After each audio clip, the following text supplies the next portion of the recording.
Tout le courant kabbalistique, qui a tant imprégné la communauté juive depuis le XIIIe siècle, avait conduit le peuple, qui alors ranimait son élan religieux par la mystique, via la Kabbale, à laquelle se rattache la perspective messianique, vers une immense déception, causée déjà par l'événement de Shabtai Tzvi, et vers les conséquences dramatiques du franquisme.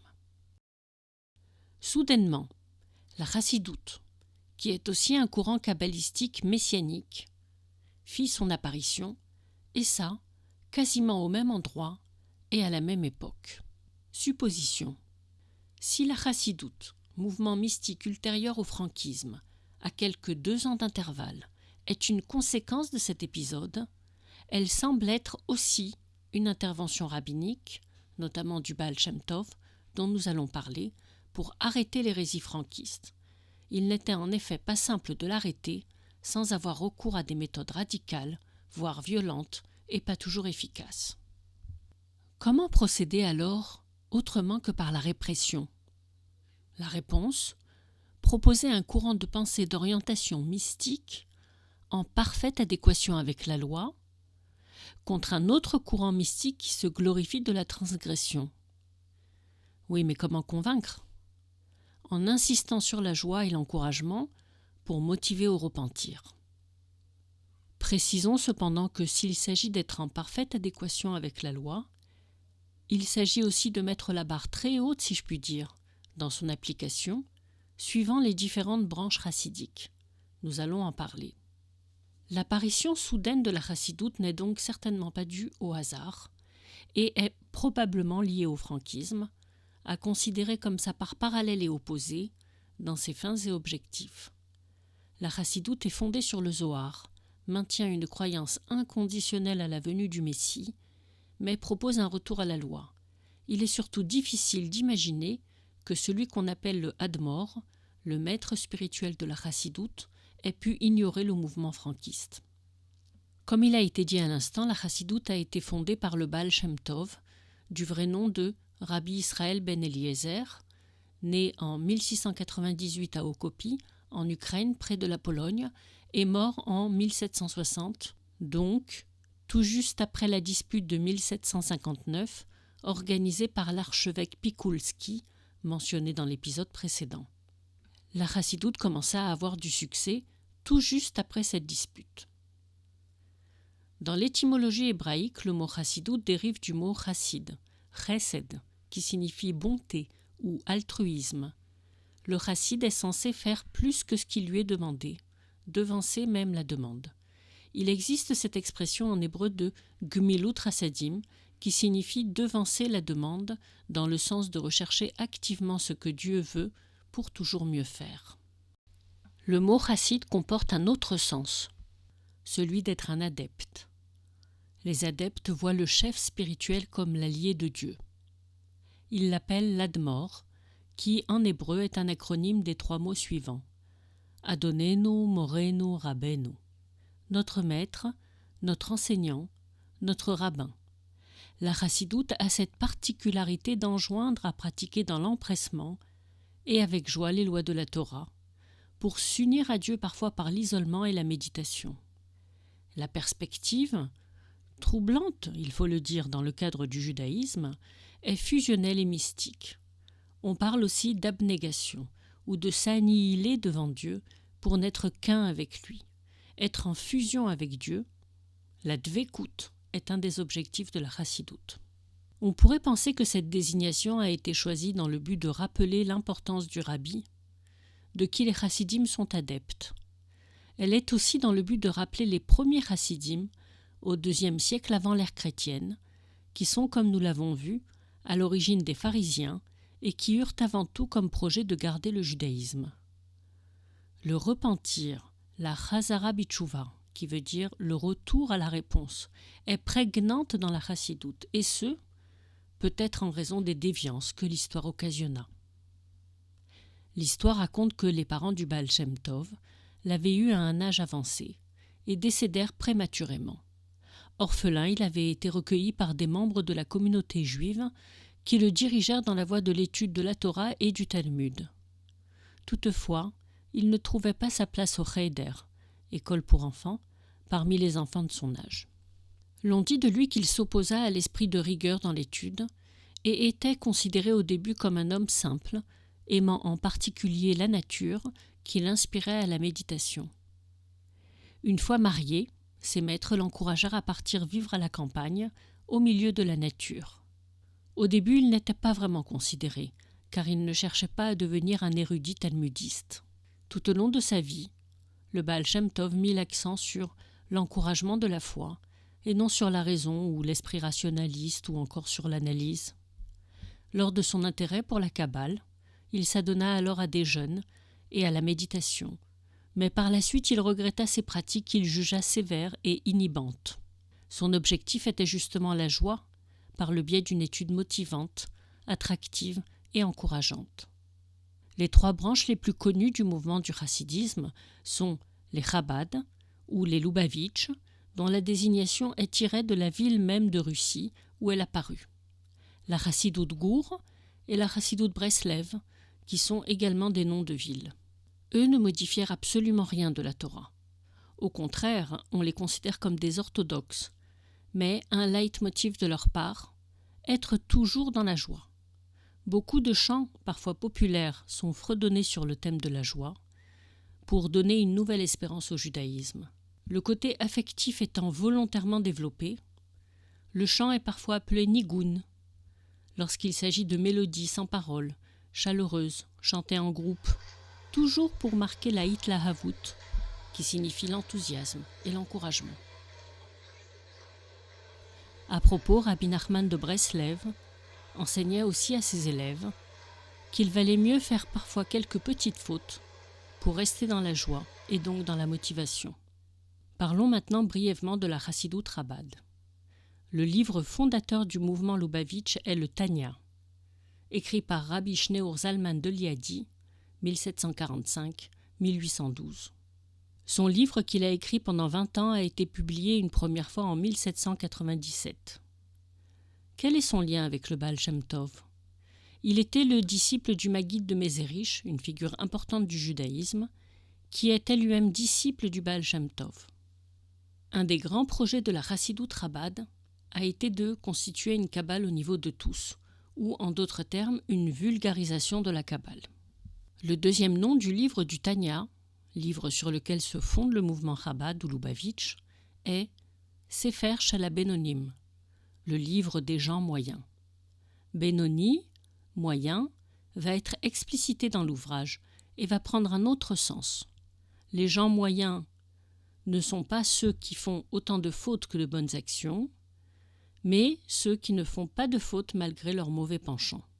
C'est le défi proposé. L'auteur de ce livre ne s'adresse pas à un groupe restreint de savants ou d'initiés, mais au nombre ou à la majeure partie de la communauté juive, souvent ignorante. Et cette initiative de vulgarisation de la Kabbale fait penser à Yaakov Frank, les Havdil, qui mettait en avant son ignorance quand il parlait d'accéder à la Kabbale. La Chassidoute propose surtout le pardon et l'accueil des repentants. Y avait-il eu des fautes pour insister tellement sur la repentance, grâce à quoi les fautes seront transformées en mérite ? Celui qui s'affligerait sur son péché risque de tomber dans l'irrévérence. C'est ce qui est écrit dans le chapitre 1 du Tanya.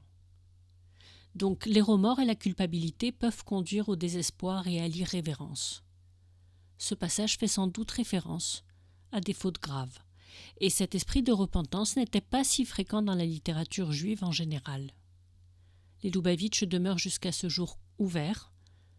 Pour eux, quiconque s'est détourné du judaïsme peut toujours revenir, il n'est jamais trop tard. En apparence, ils sont accueillants, encourageants, ce qui n'était pas le cas du rabbinat avant, qui procédait d'excommunication. Disons qu'ils sont encourageants sur le vif, mais n'abordent jamais de discussion intellectuelle. Et lorsque l'on distingue une certaine ligne de pensée, ça finit toujours par rester abstrait et en tout cas improuvable d'une manière ou d'une autre, puisque surviennent alors cette histoire de combinaison des midotes, des attributs, de niveaux, de gradations, notions sur lesquelles je vais revenir. C'est d'une part leur mérite de rester ouverts et d'encourager vers le judaïsme. cependant la lecture de leur livre fondateur, le Tanya, est un livre de piété d'une extrême sévérité. Il ne s'agit plus seulement de respecter la loi, mais de faire en sorte que toutes nos actions, paroles, pensées soient tournées expressément vers Dieu. On explique tout d'abord le fonctionnement de l'âme, appelée aussi arbre de vie. Elle serait dotée de 3 mers et de 7 vertus. Les 3 mers sont l'intellect, Chochma, Bina, Da'at. Et les 7 midot, les 7 attributs, sont Chesed, Gvura, Tiferet, Hod, Netzar, Asiya, Malchut. On compare ces notions à l'arbre de vie, car le passage des 9 premières midot jusqu'à Asiya, la 10e, le niveau le plus bas, qui est la sortie dans ce monde, fait penser à l'embryon en gestation dans le ventre de sa mère jusqu'à ce qu'il en sorte. Or, on ne peut pas s'approcher directement de Dieu, ou autrement dit nu. Il nous faut des vêtements qui sont représentés symboliquement par la pensée, la parole et l'action. Et l'approche vers Dieu est symbolisée par une progression, en partant du monde le plus bas, Asiya, un des 4 mondes, jusqu'à Atzilut, le dernier monde le plus proche de Dieu, d'ailleurs du mot Etzel, qui veut dire proche, et Atzil, qui veut dire noble. Au sujet du repentir, qui est primordial dans la chassidoute, on parle d'une écorce autour de l'âme qui fait obstacle à la sainteté. C'est la klipa, l'écorce. Il y a aussi la klipat noga, qui est un mélange de bon et de mauvais, parce que la question est de savoir si avec cette klipa ambivalente, l'âme peut s'élever vers Dieu. Et tout va être en fonction de cet objectif. Cela implique que tout ce qui n'est pas tourné vers Dieu, même si c'est permis, devient interdit. Il s'agit en d'autres termes d'avoir une vie de saint, dans laquelle l'adepte est consacré à Dieu, tant au niveau de sa pensée, que de sa parole, que de son action, et ça, bien que ses mauvais penchants, si humains, soient toujours là. Il s'agit surtout d'un travail sur soi, en vue d'un tikkun, d'une réparation en quelque sorte de l'âme du pécheur. La mystique reste une étude intéressante, mais devait-elle être vraiment à la portée de tous, et qui plus est à la portée de personnes qui n'ont même pas les connaissances élémentaires du judaïsme? Si encore la chassidoute est une réaction face à une situation, la question de la mystique dans le judaïsme n'est pas résolue et doit continuer d'être posée. D'autre part, le pshat, le sens littéral, est soi-disant dépassé dans l'esprit kabbalistique. N'est-il pas plutôt ignoré? Pour que le sens littéral soit respecté, il faut tout d'abord l'observer dans son contexte le plus historique qui soit. Lorsque l'on parle de repentance dans la Bible, c'est exclusivement à propos de l'idolâtrie présentée comme une sorte d'addiction à laquelle les Hébreux eux-mêmes avaient beaucoup de mal à s'en détacher. Dans le cas de la chassidoute, il ne s'agit pas de se détourner de l'idolâtrie, mais d'être pieux, autant que faire se peut, par une lutte acharnée contre le mauvais penchant. À croire que l'idolâtrie est à comprendre comme le mauvais penchant. Ça peut se comprendre, mais on risque de perdre de vue le projet initial du judaïsme qui enjoignait à lutter contre les fausses croyances. Quel est le risque dans cette entreprise? Celui déjà d'être éloigné de l'objectif principal du judaïsme, comme on vient de le dire, et de ne plus même savoir pourquoi et dans quel contexte cette religion est apparue, et quelle est sa philosophie, c'est-à-dire son idée qui dépassera le temps. Celui aussi de ne pas savoir pourquoi être si pieux, parce que cet objectif de l'extrême piété dans le cadre du judaïsme ne doit concerner uniquement quelques individus qui veulent d'eux-mêmes faire cette expérience de la spiritualité de haut niveau, si on peut dire. Une option est d'ailleurs réservée dans la Torah à celui qui veut pratiquer momentanément l'ascétisme, sujet sur lequel je reviendrai à une autre occasion. Il existe encore un autre problème. S'il s'agit vraiment de s'approcher de Dieu, il faut savoir que le monothéisme place l'homme pourtant dans l'incapacité à connaître Dieu, de quelque manière que ce soit, raison pour laquelle en hébreu, son nom demeure imprononçable. On s'approche entre guillemets de Dieu uniquement dans son rapport à autrui. Et ça, nous aurons l'occasion de le voir. Quelques générations après le Baal Shem Tov, Rabbi Nachman de Breslev, son petit-fils, qui est une autre branche de la chassidoute, moins répressive, peut-être plus farfelue et en tout cas plus littéraire, proposera un tikkun qui signifie une réparation de l'âme par la lecture d'une dizaine de paragraphes de psaumes. Cette réparation, qui est censée réparer les maladies de l'âme à cause des péchés, s'appelle le tikkun haklali, qui signifie la réparation générale. Pourquoi soudainement cette idée ? Au dire de ses élèves, Rabbi Nachman enjoignit aux Juifs français de lire ce tikkun pour une raison pas très claire, ou du moins incompréhensible. Or, pour parler du français, il employa le mot « franc », ce qui peut laisser penser plutôt à une allusion faite au mouvement franquiste, sur lequel il ne voulut jamais en parler ouvertement. Comme le dit Charles Novak, il se peut que les Admorim aient voulu tous démanteler ce mouvement du franquisme et tentèrent de récupérer ses adeptes en leur proposant un parcours qui reste kabbalistique mais qui diffère. La chassidoute apparaît dès lors comme une autre option que celle du franquisme, mais qui lui ressemble, en les gratifiant cette fois d'un retour à la loi. Comme le franquisme, la chassidoute a envisagé un renouveau du judaïsme sur la base de la Kabbale, mais en restant fidèle à la loi. Par cette stratégie de continuer de proposer la Kabbale accessible au peuple, elle dirige de nouveau ceux qui s'écartent du judaïsme vers lui et leur évite la conversion à une autre religion. Or, cette lutte contre l'assimilation, originale, qui ne passe pas par le Talmud, mais par la Kabbale, cadre bien dans le rôle du rabbinat pendant l'exil, qui est d'encadrer pour maintenir le judaïsme et empêcher toute dérive possible. Cependant, même si l'objectif de conserver le judaïsme a été atteint, et comme nous l'avons vu précédemment dans un moment difficile, le judaïsme a été conservé, mais a été dénaturé. Le fait est que le peuple juif, errant et souffrant, perdait l'espoir, et lorsqu'il n'y a plus cette flamme, on se tourne vers la mystique. Ce qui est à retenir, c'est que les rabbins dans l'histoire, d'une façon ou d'une autre, ont œuvré à garder le judaïsme et l'identité juive à travers les siècles, parfois par la philosophie, et parfois, comme ici, par la mystique. La chassidoute a, elle aussi, eu ses opposants, les mitnagdim, qui veut dire littéralement les opposants, avec comme dirigeant le Gaon de Vilna. Ils prônèrent surtout un retour plus assidu au Talmud. Il y eut quelques heurts, mais les dirigeants de la chassidoute ont eu l'ouverture d'esprit de bien vouloir considérer que les mitnagdim étaient un contrepoids nécessaire à leur mouvement, afin d'éviter trop de mystique.